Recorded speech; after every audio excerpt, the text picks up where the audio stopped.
There we go. So we're kicking off first ever 30 food safety with John Raede here. And we're just doing 30 minutes with the brightest minds in food safety. So John, thanks so much for being our guinea pig on this and kicking I us hope off. brightest mind thing. I don't know. We'll have to see.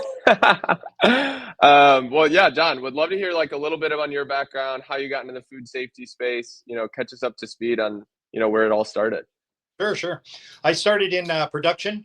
I started in slaughter on the poultry side, and then went into further processing in the meat industry. Then rolled into kind of more further processing with a company called Chef America. Prior to that was Gallo Salami, and then Chef America, which creator and manufacturer of Hot Pockets. And then Nestle purchased the brand and the facilities. Then I was with, had an excellent career with Nestle. I was really very fortunate to work for that type of organization. It was just, I learned so much, and I went from kind of I went from production and then started kind of drifting in the quality side because I was dealing with some of my suppliers that were affecting me in production. And then I kind of rolled into going to their visiting their site and their location that was supplying me directly or supplying the site I worked for. And then started kind of feeling comfortable with that and working with them and helping them. And then while I was there at Gallo Salami, an incident happened with Food Maker, and that was the whole hamburger thing, Jack in the Box. And so a gentleman came that was working, or he was actually consulting for Gallo Salami, David Thino, rest his soul. And so he came to our location in San Leandro, California. And so he was doing some work, some consulting work. And then and I really kind of got to know him. He would come into my production room. I had the slicing room and the cryovac, and we did roast beef. And then we also did the slicing salami. And so he would come in and talk to him. And I really found what he was talking about, his concepts were very interesting. And then the Jack in the Box thing hit, and Dave was dispatched up there, to Food Maker. I think they're at the time they were in San Diego headquarters, and what the impact of that was. And that's when it opened my eyes that there's a bigger game out there. There's some real life situations out there, loss of life, things like that, children getting hurt, things like that. That really woke me up. And then moving to Chef America, it was a branded item, it was all about protecting the brand. And then that's how we started the supplier improvement type of a program, where we weren't just auditing. It was myself and Dale Rice. He was the VP of food safety and quality at the time. And so he and I, under his guide or in his directive, we were able to create a program where not only did we do audits, baseline audits, it was before GFSI and all that, but then we started doing more improvement and then taking our consumer complaints and then being able to identify where those complaints were coming from, which supplier, and then going to that supplier location and working with them. And there was quite a big one for me. I think I spoke about this previously in our conversations, was the mother calling in that there was a piece of wire from a wire belt that penetrated the roof of her child's mouth. And then I had another with a bone from a chicken on pulley bone on top of the breast meat that made it through our systems. And same thing, penetrated the roof of her child's mouth, and to hear the voices on that. And that's when I said, there's more we can do. And then that kind of pulled me. And then when Nestle purchased Hot Pockets, it was a larger scale. And then it was also not only domestically, but also globally. And then I started into the global arena. And that was really a benefit, and really seeing, working with different cultures, different people, trying to get them. Basically what I did was I sold Nestle quality programs and food safety programs to our suppliers. I sold what we were doing and why we were doing it. We talked about why on some of our other ones. And that's, I really saw the direct impact of prevention, not reaction, prevention, being proactive instead of reactive in the food safety scheme. So that's and I think a testament to the work you did is that from what I've talked to, all your suppliers loved you. Larry was someone that we talked to. He's like, John Raede's the best. And I think that just shows, hey, you're going in, you're working together, you're collaborative. That's a real good testament to the work you were doing on the supplier side. Well, it's very humbling, and it really is, because kind of as you're growing through your career, and you get that type of feedback, but you have to work very hard at it, and I never took it lightly. If you gain somebody's trust and they respect you, you really have to work hard. And I wasn't always successful at that.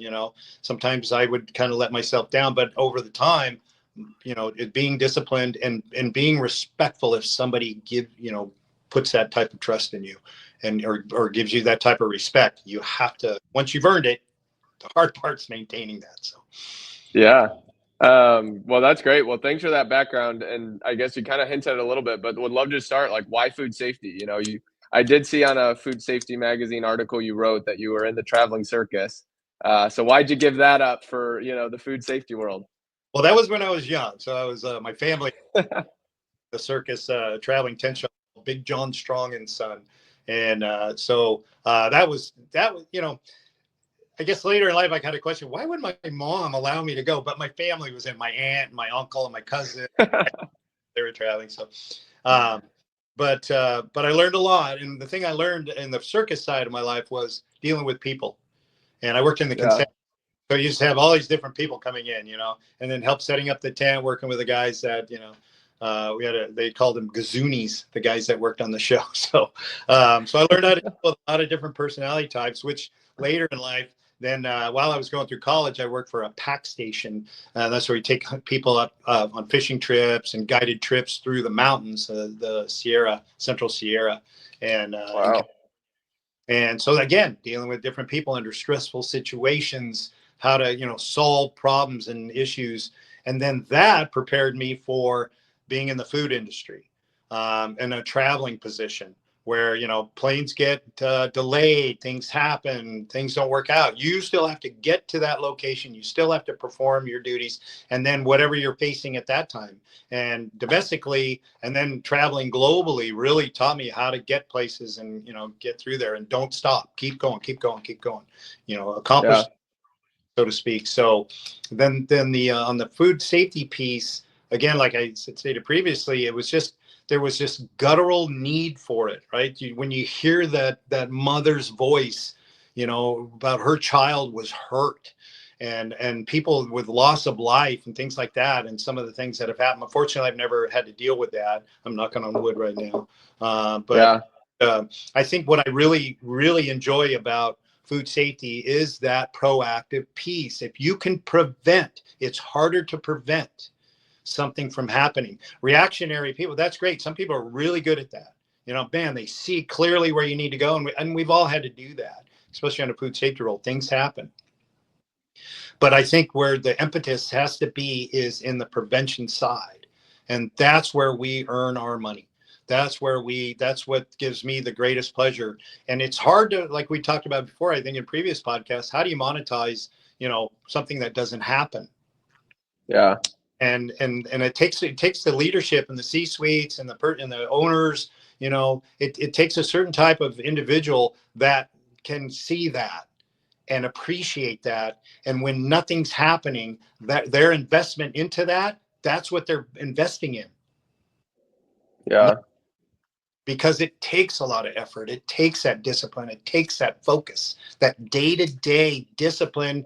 You got to get going, or your car broke down or whatever, and you got kids you got to go pick up and all that, but you still need to have that paperwork filled out. You still need to go do that check. You still need to do that audit. It has to be done, because that's what's keeping you in business.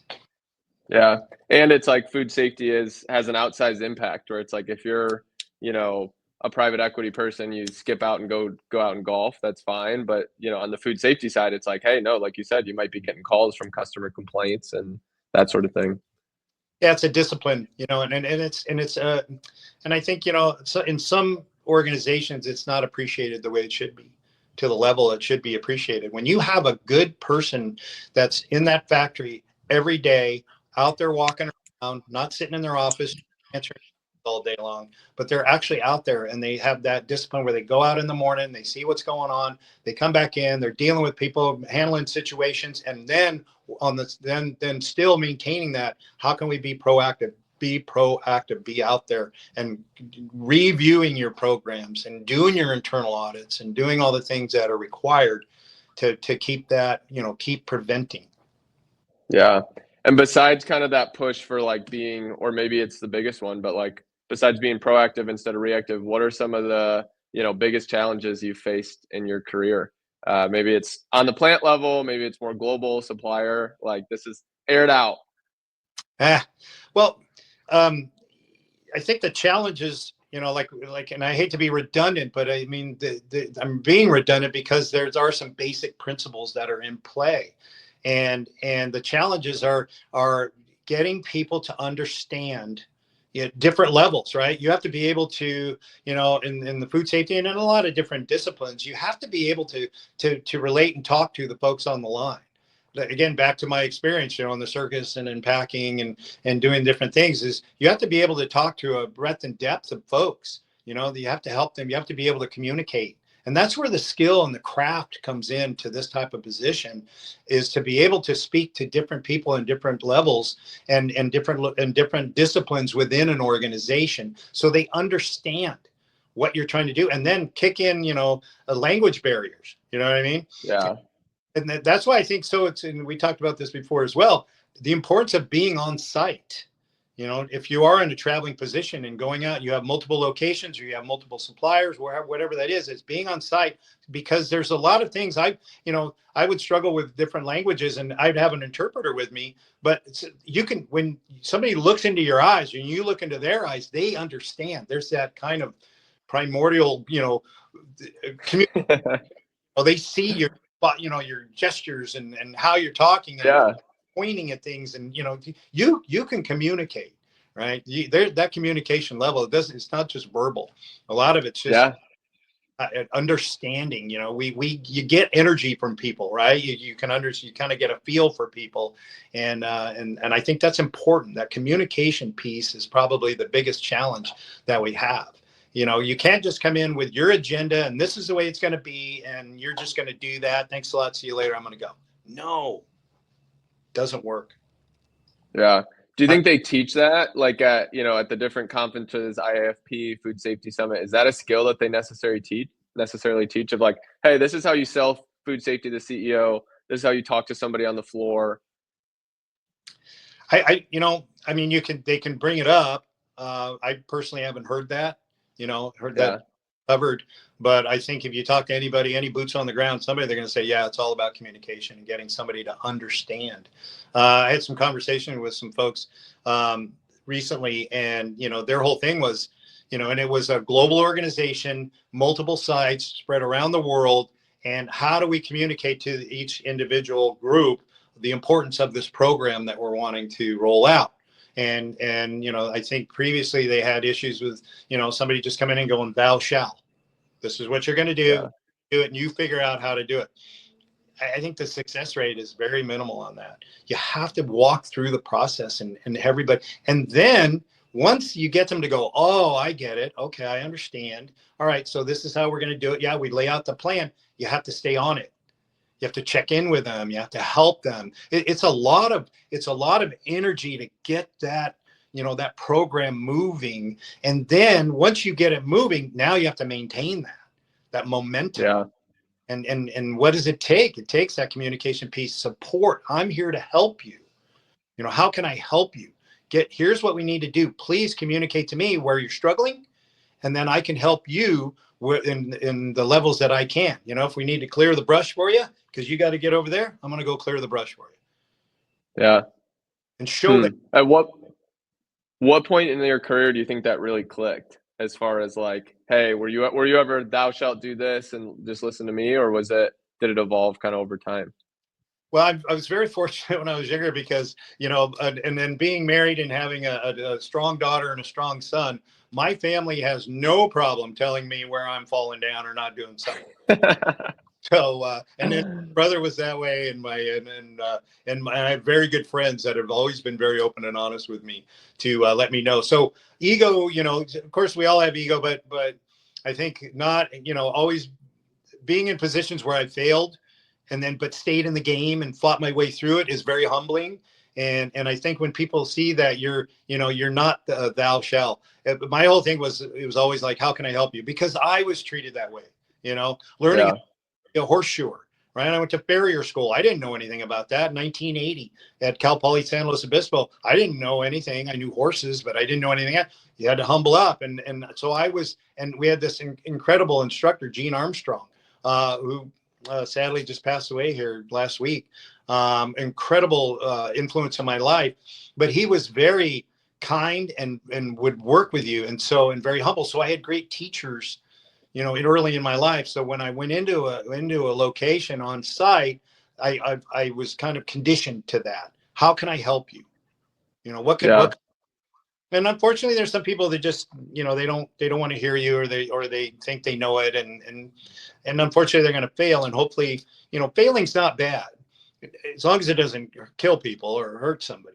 But failing in your life is not a bad thing, because if you turn it around, and what can I learn from that failure? And then how do I not repeat that failure? That's the key to failing. Failing's not a bad thing in that sense, in that context. Yeah. Any stories kind of from your career, like any big mistakes or failures where, that jump out on the food safety side that you wish you had back? I think in the notes we were talking about, regrets, right? Yeah. I don't regret. And because of that philosophy I just talked about, I was very fortunate. I learned that early in life. I was coached in that, so I don't regret anything. I turned it into, even some tough times, tried to turn them into a positive. I'm not always successful at it. It might take me a little long, but I try to take something when I know, or, I get pushback or something. And then I don't look at it as like blame somebody else, right? Point the finger at somebody else. Oh, it's their fault and they're not listening and it's their problem. I can't control that, but I can control my reaction to it and how I move forward on it. And so the way I look at it, everything I went through brought me to where I'm at today. Yeah. And I'm good, and do I have more to learn? And I'm very fortunate, I guess, for my mother. She's 92 and she still coaches me on things. And it's about, just keep moving forward, learn from your mistakes, and be humble. Be willing to say, yeah, I screwed up. That didn't work. Yeah. But here's what I learned from it. And try to prevent that, in the future. And so everything I went through led me to where I'm at today. And I'm very thankful for that. I'm very thankful. Yeah. Any story jump out in particular that was maybe a little humbling on where made a mistake on the production side, or got beat on an audit or something like that? I think, the biggest one, and I was very fortunate in this side too, HACCP was kind of really rolling out into the industry in the early 90s. And I was in production, and the company I was working for had a licensing of the name lawsuit. And so part of the lawsuit was that this group would come in and audit their facility to this new HACCP program. And so I looked at the document and yeah, we're fine. We'll kick butt on this thing. And wow, did we get our lunch handed to us? I mean, and I was like, had guys staged around, some of my folks, to try to, like, hey, look over there, don't look at this, and that didn't work. But so that woke me up. It was basically, started with the GMP audits, and then it went into more in depth. But we had a microbiologist and an attorney and an auditor, kind of early in the days, and they came in and just wiped us out. And so instead of, hiding in the corner, I said, okay. And we just started taking apart, piece by piece, trying to improve this, improve that, and develop the program. So I think that's not a bad thing. It's to, when you think, oh man, I got this covered, and bam. Yeah. That's great too. It probably like built some empathy too when you were going to suppliers, where you're like, you can be both. You can hold them accountable, but also be like, I get it. Let's break it down piece by piece. I think that's where the craft comes in, the skill set into being, pointing out something to somebody without turning them in the other way. You know what I mean? If you can point something out to somebody in a way that helps them understand it, and then once you see them turn, once you see the light go on and they go, oh boy, oh, I see what you're saying now. Now it's not like, you don't want to hammer them, right? you want to guide them and direct them. Back in my working with mules, and I still do. We have mules at home, and but the old joke was, the guy wants to come out and buy a mule, and the farmer walks up and just hits the mule in the head with a 2x4. And the guy said, "Whoa, what was that for?" And he said, "Well, I had to get his attention." And bad idea. So, but life sometimes hits you in there with a 2x4, especially in my case. And so, but then afterwards, you kind of have to step in, step out, to help them guide along, because they see the next thing and they see the next thing. So I think that's where the skill and the craft comes in. And, you talk to anybody that's had a really impactful manager in their life, they let them fail a little bit, and then they picked them back up, and then dusted them off and said, okay, let's move. Now here's the next thing we need to do. We learned from that, right? So let's put a procedure or practice in place that we're not going to do that again. Now let's move on to the next level. And I think that's, and too, like with whether it's QA managers, directors, it's like you can't always be there. So or an auditor too, you can't always be there. So you might as well train the person who is always there, where they can start handling issues themselves. Like you can't just be like, hey, this is wrong, let's change it, but actually start helping them develop, like, hey, how do we problem solve quality food safety issues? And that's a great point, because how do you, what metric is out there, or what intuitive part of your personality makeup where you can just pick people and go, oh, there's the one, yeah, that's the great person, they're going to do great on this.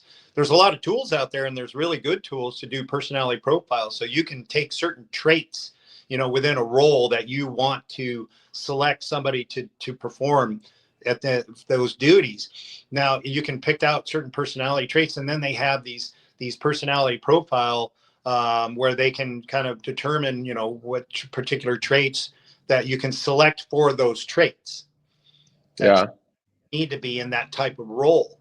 And I think that's a good tool, actually. And so it kind of gives you a start. But I think having that right person that's doing that job, and they're a good fit is huge. And what's the biggest challenge people have in hiring is finding that person to fit that role, and then apply those personality traits consistently for a long duration of time, whatever you need. That's the real tough one. And I think that's why you see people come into a role and then boop, they're out, or they move. You know what I mean? Because they're like, this is not a good fit. And it's very frustrating and very expensive for companies to put a lot of money into somebody, get them hired, and then relocate. You know what I mean? And I always recommend be in the role for 6 months, for both sides. Let that person be in the role for 6 months before you spend that money to relocate them out. Get them an apartment, put them up, whatever you need to do, just to make sure before you spend that $100,000, to move somebody somewhere. Yeah.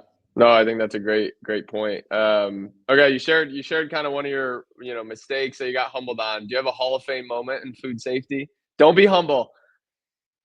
Well, I was laughing because when I saw Hall of Fame, so the only Hall of Fame I have is I was inducted into the Mule Days Hall of Fame at Bishop, California in 2020. So that's my Hall of Fame now in the context. I had to throw that out there. So it was very humbling as well.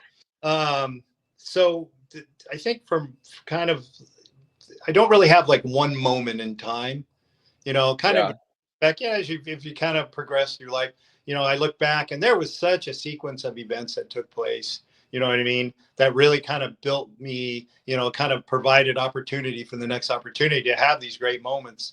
I think one of the big ones that I was thinking about this earlier before our conversation was one of the defining moments for me that helped me progress was when I was at Gallo Salami. I was a union hourly foreman of the slice lines. That's when I first started in. My wife was pregnant. We had to get back from Iowa and back to California where we had family support. And so I was working swing shift. I'm running the slicing operation. We had 4 Toby slicers on 2 multivac lines. And when we would go on breaks on the Toby slicers, there was a circular blade that was encased, shrouded, so you reduced damage to people.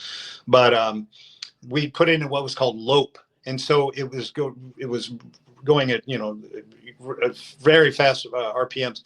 And then when you were going to brake, you would put in loop, so it would just kind of do this, right? The blade would just kind of go down. Well, there was guards there, but sometimes ends and pieces would be up underneath there. So we had these Delron little tools where people could reach in there without putting their hand in there. Well, one of the people on the line there mistakenly stuck their hand down, kind of, and the blade caught her on top of her hand. Didn't cut them oh, off. wow. Yeah, serious damage. So our procedure at the time, if somebody had to go to the hospital, you called the taxi, and they the taxi would show up. You put the person in the taxi and say, take him to the hospital. Oh my gosh. And I was like, nah, I don't think that, no. And so I said, look, I told there was a senator came in who ran sanitation. I said, just put the paperwork. We're going to shut this line down because, there's blood, we're done. And I said, get everybody home, put the paperwork on my desk. I'm going to take this individual to the hospital. So I took her to the hospital, and then I waited with her, and then I took her home. And because my mom taught me this, really good principle, take care of people. So the next day when I went in, the other man, wow, I heard you had an incident. Yeah, we had an incident. At lunchtime, my crew prepared all these wonderful meals. It was mainly women in there. And they prepared these wonderful meals because I took care of their friend, their coworker. And so they had this amazing, so at lunch, they invited me up to the lunchroom, and I came in there, and there's this incredible homemade meals. And my demographic was probably 99% Chinese in there. It was in San Francisco area. And this amazing food. But that taught me, you take care of people, you know what I mean? It's noticed, you know what I mean? Even the first shift out, and they would kind of looking at me like, all right, he took care of, and that stuck with me. The other one, I think, the kind of the big one is I spoke at the National Cattlemen's Association regarding lead shot in beef products. And because, hunters out there and different things, the lead shot was making its way, and it was finding our way into the supply. When I worked for Chef America, we were starting to see it and think, we had screening devices where we could pick it out. Where we could identify it, and then being able to go speak to the ranchers. And that was a big one. And that was probably, I don't know, there was, a couple thousand people in that room to be able to talk to them. And I heard a lot of, going on, like, we don't do that, but my neighbor does. I know. And so we article written in there called Shot Up and Shot Down. And it was in the National Cattlemen's Association publication. I still have it. So we did that, and then another one was with Nestlé, with the supplier quality colleges. We made huge improvements with our suppliers on that. And then I think I spoke to this previously too, was working with our poultry suppliers and introducing to purchase X-ray units at the end of their. And so that was a big one there. And then later in my career, just working with smaller family operations. Privately held operations, family, generational, and helping the next generation come in and be able to be sustainable and keep the business going for, 3 generation, 4 generation operations. That just gives me such happiness that I can help somebody. Yeah. That's amazing. I love too that it's like, hey, you're helping like an individual person, and then you're speaking, disseminating knowledge to the cattle ranchers. Hopefully they're listening, but then also just able to help on a global scale. Cause like, hey, you put x-rays in, everyone's safer for it. Yes. Yeah, that's great. What a career, John. Speaking of kind of the next generation, what's one piece of advice you'd give next generation of food safety leaders? I think for food, specifically on food safety, is what I'm seeing right now. So on the consulting side and then on the auditing side is the measurable impact that having a robust internal auditing program does for you. And we talked a little bit about this earlier, is that you're the front line of defense in your facility, and you have to really be able to take a hard look at what you're doing, and you have to be critical. You have to be more critical than a third party auditor coming in, or a customer audit, or regulatory. You're the one that's in control of that. You control that, and you have direct control over that. And your internal auditing program, if it's robust, and you're out there and you're really working it, and you're seeing you're finding those root causes. When you identify something, you're really working hard on that root cause. Some are easy, some are not. and then you put in a corrective action, and then you're verifying that corrective action that it's still functioning, and then you're monitoring that corrective. So you validate that corrective action, then you're verifying your corrective action, and that's part of your daily. Start. If you're doing monthly or quarterly internal audits, that's not enough.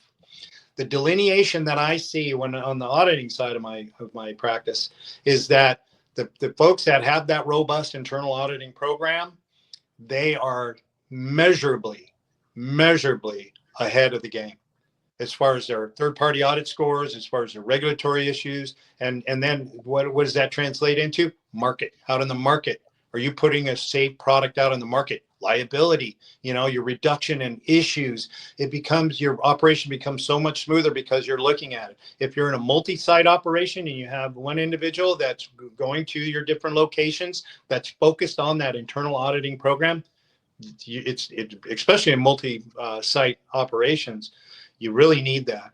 Or if you're a smaller company, you have one or two or one site, doesn't matter. Stay on that. That's that diligence, that discipline that makes the difference. That's a huge. Yeah. How hard is it to build out a robust internal audit system? It's difficult. It's not easy, but it's time served. If you just start with, take your most critical piece of your operation, audit that, break it down into its pieces, find out, all those little components of that process, and then focus on that, and then go through each one of those part of the process, the machinery, the people, do the old fishbone, right? Methods, materials, machinery, and then and manpower and people. So get in there and break it down and look at every single component of that piece of that and audit it on a weekly, monthly, and have different people, different disciplinary, different sides of the discipline within your organization. Go and look at everybody kind of cross-functionally look at each other's operation. It's not personal, it's professional. And you look at it and you make each other better. And then there's this camaraderie that begins to take. Now we've got culture. Now it's ingrained into our folks that we're looking for things. It's okay to point something out. I saw this poster in this site that I was at earlier this week, and it talked about, with the percentages of issues, so the higher it was an iceberg, and then the water line, and then below the iceberg, right, that you don't see. But like 5% of the issues are up in the upper, in the upper management understand about 5 to 10% of the issues, and then it went down, and the percentage went higher as they went down the graphic of the iceberg, and then down below at the bottom of the iceberg underwater, it said, the people on the line know 100% of the problems that are going on out there. Well, those are the folks we need to talk to. We need to bring them out. They feel comfortable talking to you. And then we have to prove to them that we're listening and we're doing action associated with that. Yeah. No, that's great. And I think too, just asking that made me think, where do people go when they have questions? Where do you go personally for resources on, food safety, quality? How do younger people learn? If you're at a plant, maybe you're a QA manager and don't have the same mentorship that you might have at somewhere like Nestlé Mars, where do you go for resources to learn? I think, there's a lot of organizations out there that are disseminating information, but I would definitely get on the regulatory, the FDA, USDA, whatever field you're in. And there's information that's disseminated down. There's a lot of different organizations that are out there disseminating information. I think this is a fantastic tool to disseminate information. There's a lot of resources out there. And a lot of times you can just Google an issue, whatever you're dealing with. And so we're very fortunate in the day and age we're in right now to have the level of information that's at our fingertips. I'm fortunate that I have a group of people, that I worked with. Even some of them are retired now, but they still have that kind of that intrinsic knowledge. It doesn't go away. And then building a network. However you can build a network. LinkedIn's a good tool to build that network, and where information's coming in all the time. I think you have to get your name out there and you have to look for it. And there's a lot of avenues. But I would think anything, especially, we're very specific to what you're doing, and then you can kind of go out from there and look at the bigger picture. But again, LinkedIn's a good source. Googling, and then going to any whatever organization that you have that you're a part of. If you're in the meat industry, AMI, you know, if you're in the frozen vegetable, AFI, things like that, Yep. those organizations help you. You know, you have to be careful because some of them are things you've already known, or it's just kind of blah, blah, blah stuff. Me personally, I like these organizations. You know, I like this kind of stuff when you hear actual testimony by somebody or their experience or things like that. I think that's what helps the most. And then verify it. Yeah. You know, go in and find the data, you know, make sure that there's evidence to what's being said. And then be skeptical. Yeah. Do your own research. I love it. Exactly. You can't trust guys like us, you know?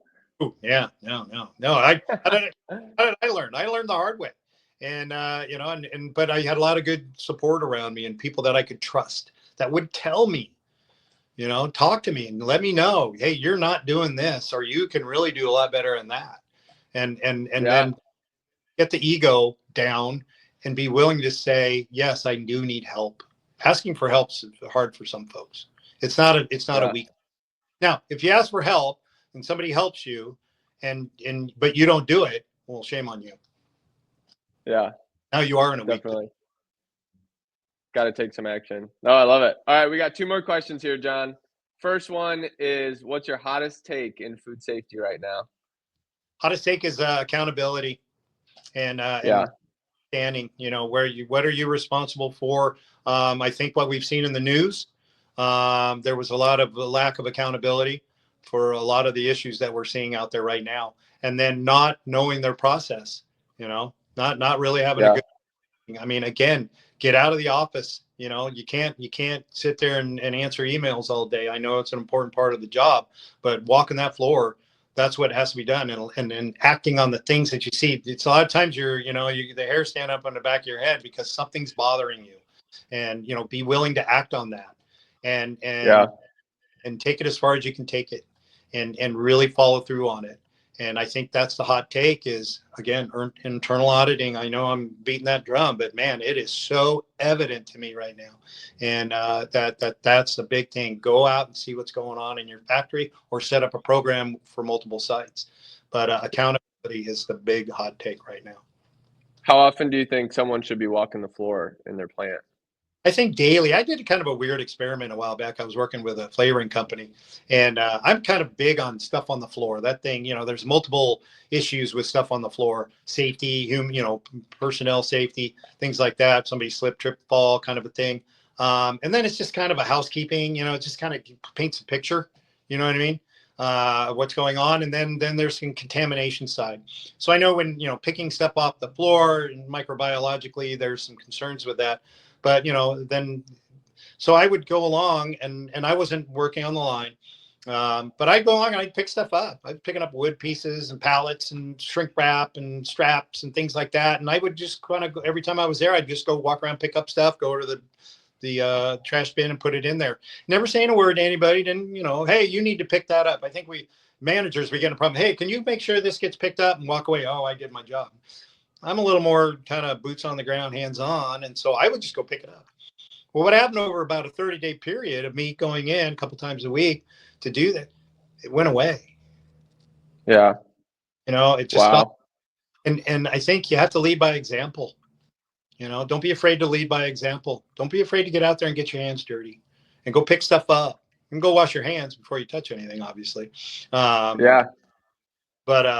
But don't be afraid to go out there and jump in, you know, and some union shops, it causes some issues, you know, you got to be careful, but I think, you know, leading by example and going out there and being present on the floor and answer questions and say hi to people. Yeah. When I was at Foster Farms, there was a gentleman that he knew people's names. You know, he knew their children's names. He was really good at that. I'm terrible. I have struggled sometimes with that. It's a shortcoming I need to.